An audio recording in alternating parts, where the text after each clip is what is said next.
ফরিদপুরের গোয়ালচামটে অবস্থিত শ্রীধাম শ্রী অঙ্গনে ১৫৫তম শুভ আবির্ভাব উৎসব সমাপ্ত হয়েছে।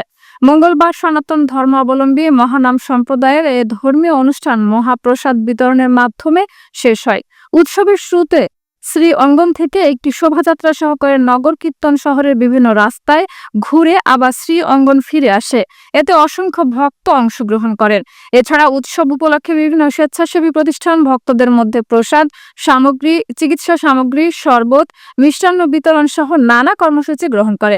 উৎসবে ধর্মীয় অনুষ্ঠানের মধ্যে ছিল শ্রীমৎ ভগবত গীতা পাঠ, প্রভু জগৎবন্ধু সুন্দরের অভিষেক, নাম সংকীর্তন, অষ্টকালীন লীলা কীর্তন এবং ধর্মীয় আলোচনা সভা।